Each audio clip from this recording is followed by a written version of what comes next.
யாழ் சமையல் அன்பு உள்ளங்களுக்கு இனிய நேரம் வணக்கம். நாங்கள் இன்றைக்கி முழு பச்சை வச்சு புட்டு அவிக்க போகிறோம். என்ன மாதிரி அவிக்கிறது எப்படி செய்கிறோம்னு பாருங்கோ. இதுதான் இந்த முழு பச்சை. இது நான் இப்போ கழுவி வடிக்க வச்சுருக்கிறேன். பார்த்திங்கன்னா தெரியும், கீழே ஈரமாக இருக்குது. இதை இனி வெயிலில் வச்சு நாங்கள் முதல்ல கடையில் வேண்டிய என்ன மாதிரி அந்த சத்தங்கட்டு அந்த காஞ்சி கிடந்து அது மாதிரி காயணும். அது மாதிரி காஞ்ச அரிசியை மில்லில் கொடுத்து திரித்து நாங்கள் சேர்ந்து இப்படி மாவாக வரும். இது முழுப்பச்சி அரிசியில் புட்டு அவிச்சா இறுக்கமாக இருக்கும் என்ற உத்தரமே செய்யல. கோதுமை கலப்பினம் இல்லை அரிசி பச்சை அரிசி கலந்து எல்லாம் செய்வினோம். நாங்கள் ஒன்றுமே செய்யலை. இதை காய வச்சு மில்லில் கொடுத்து திரித்து எடுத்த இதுதான் இந்த அரிசி போட்டு வச்சுருக்கிறோம். இது நல்லா காய விடுங்க. காய விட்டுட்டு திரிச்சிக்கிறது மாதக்கணக்கில் இந்த பழுதா போகாமல் இருக்கும். உலகம் தானே நல்லா காய வச்சு ஆற விட்டு இதுக்குள்ளே போடணும். நல்லா ஆறின அப்புறம் போட்டு வைங்க. இதில் இப்படி புட்டை வைக்கிறது கெட்டியான மென்மையாக வெறும் இதில் புட்டை வச்சிங்கன்னா நீங்கள் இந்த புட்டை வைக்கிறதுக்கு எங்களுக்கு உப்பும் தேங்காய் பூவும் மட்டும்தான் தேவை. தண்ணி இங்கே கொதிக்க வைக்க போகிறோம். அதுக்குள்ள மாவுண்ட அளவாக போடுவோம். இதுக்குள்ளே எல்லாம் போட்டு வைப்போம். இதால் நாங்கள் 3 பேணி போட்ட மாட்டேன் 5 பேருக்கு வடிவாக காணும். இதமாக இதையும் போட்டு தண்ணியை கொதிக்க வச்சாச்சு. இப்போ இந்த உப்பு இந்த மாவு கலவான உப்பை போட போகிறோம். பாருங்க, உப்பை போட்டு இதை நல்ல வடிவாக கலந்து விட போகிறோம். தண்ணி இந்த பருவத்தில் நாங்கள் விட போகிற மாட்டேன். பாருங்க வடிவாக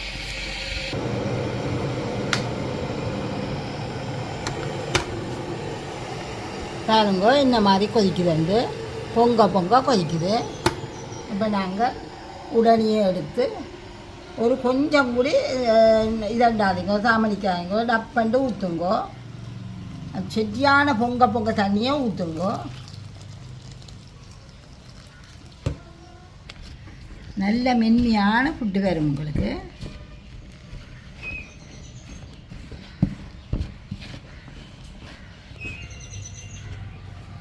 இதை நாங்கள் 2 விதமாக அவிச்சு செய்யலாம். அது 2ஐயும் ஒரே நேரத்தில் நான் உங்களுக்கு காட்டுறேன். உலகம் காணும் தண்ணி நல்ல வடிவாக சர்வச்சட்டியில் பாருங்கோ. கிளமா இருக்கொண்டு பார்த்து செய்யுங்கோ. பார்த்திங்கன்னா ஒவ்வொரு பக்கத்தில் இருக்கிறதையும் நான் வலிச்சு எடுத்துட்டேன். அந்த மூலிகளுக்குள்ள இருக்கும். இப்போ நான் அது எல்லாத்தையும் பார்த்து வலிச்சிட்டேன். இப்போ எல்லா மாவுலேயும் இந்த தண்ணி பட்டுட்டுது. நான் காட்டுறேன் உங்களுக்கு. இந்த மாதிரி நல்ல மென்மையான புட்டு வரும். இருக்கும் எல்லா மாவும் இப்படி கையால் இவ்வளோ இருந்தால் புட்டுண்ட வேலை. இதுக்குள்ள கையே வைக்க தேவையில்லை. இப்படியே கரண்டியால் அள்ளி நீங்கள் அவிக்கலாம். தண்ணியை கொதிக்க வச்சுட்டு மற்ற வேலையை செய்வோம். பாருங்க,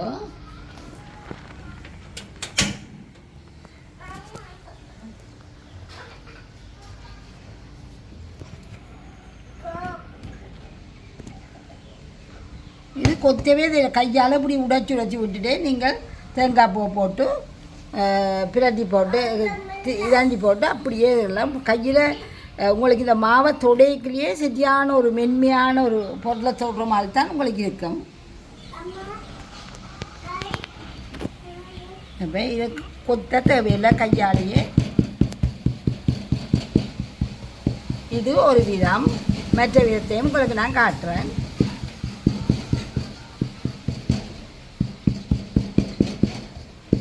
ரெண்டுமே ஒரே ருசியிலான் வரும். இது கொஞ்சம் வேலை கூட, மற்றது வேலை குறைப்பு.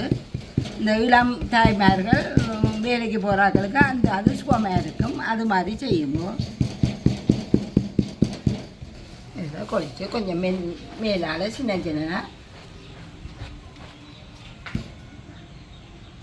சின்னனி எடுங்கோ. முன்னுக்கு வர்ற சின்ன குறுநடி எடுத்து தேங்காய்ப்பு கொஞ்சம் போட்டு பிரட்டி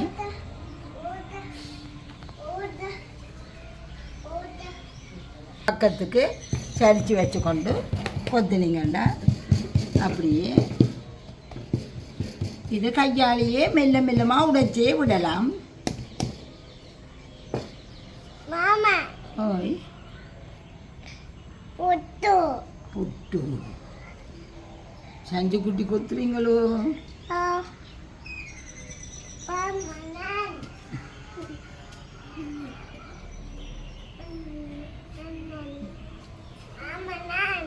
கொத்துங்க.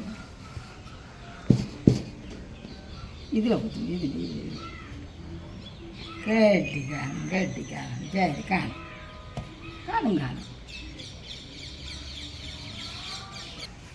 இப்போ இந்த புட்டுக்கு நாங்கள் கீழால் கொஞ்சம் தேங்காய் பூவை போடுவோம்.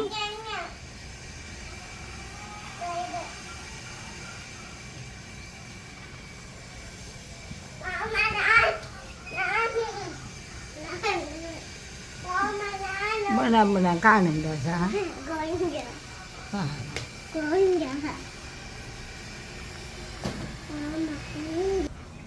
இப்போ இதை நாங்கள் மூடுவோம்.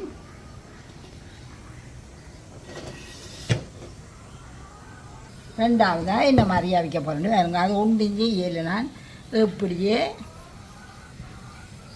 பெருசு சின்ன எல்லாம் கிடக்கும். ஒன்றையுமே செய்யலை. இப்படியே கையால் சாடியாக இறங்கி பெருசுகள் பெருசாகவே இருக்கட்டும், சின்னங்கள் சின்னனாகவே இருக்கட்டும், இப்படியே இருக்கட்டும். இதை என்ன மாதிரியா வைக்கணும் உங்களுக்கு நான் காட்டுறேன். அங்கே இங்கே பூவை வருது சுற்றி வர நாங்களே திறப்போம். இது கொஞ்சம் நேரம் புட்டு அவிக்கிறது பெரிய வேலை இல்லை. இது முதலாவது விதம் இந்த புட்டு. இது இப்படியே இருக்கு. இனி அடுத்தது ஒன்றுமே செய்ய மாட்டேன்னு பாருங்கோ. கொஞ்சம் சொட்டு அதுவும் தேவையில்லை, இது தேவையும் இல்லை. இப்படியே வச்சுட்டு இதை ஆல்ரெடி போட போகிறேன் இந்த புட்டை, இந்த மாவை. இது கொத்த இல்லை, ஒன்றும் செய்யலை, குழைச்சமா.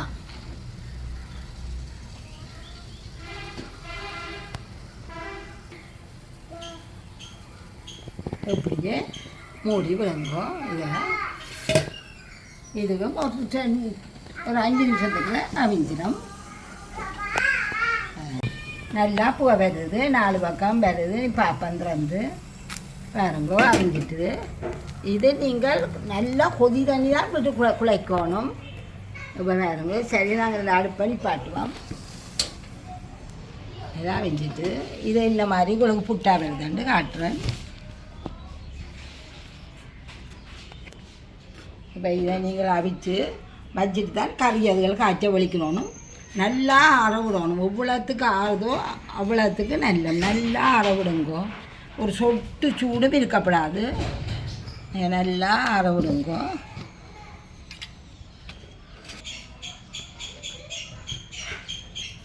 ஒரு 10 நிமிஷமாவது ஆறட்டும். ஒரு சூட்டோடு நான் செய்கிற மாதிரி செய்தீங்கன்னா உங்களுக்கு களி தான் வரும். நல்லா ஆறி பச்சை இந்த இப்படி கை வச்சா ஒரு சொட்டு சூடும் இல்லாத மாதிரி வரணும்.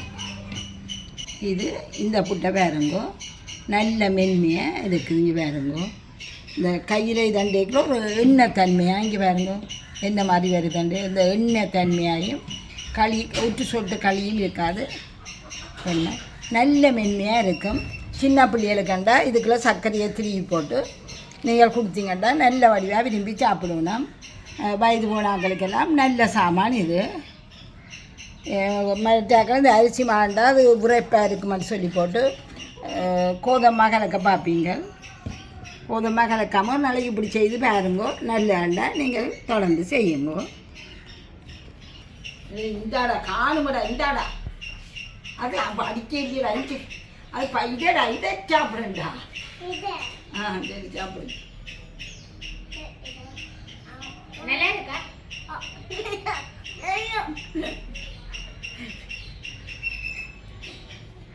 நல்லா ஆறிட்டுது வேறுங்க. 10 நிமிஷம்தான் நல்லா ஆறிட்டுது. பச்சை தண்ணி மாதிரி ஆறிட்டுது. எந்த விதமான சூடும் இல்லை. இதை நீங்கள் இப்போ கணக்க போடாதீங்க. அரிவாசிக்கு மேலே போடாதீங்க. இது பச்சை தேங்காய் பூ உடம்புக்கும் நல்லது தானே.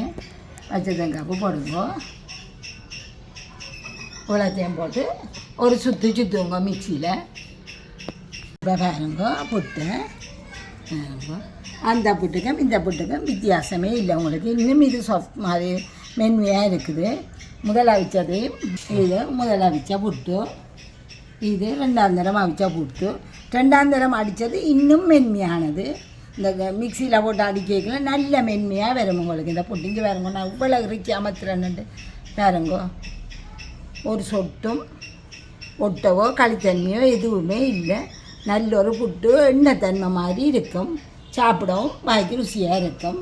இதே மாதிரி எல்லாத்தையும் அடித்து எடுப்போம்.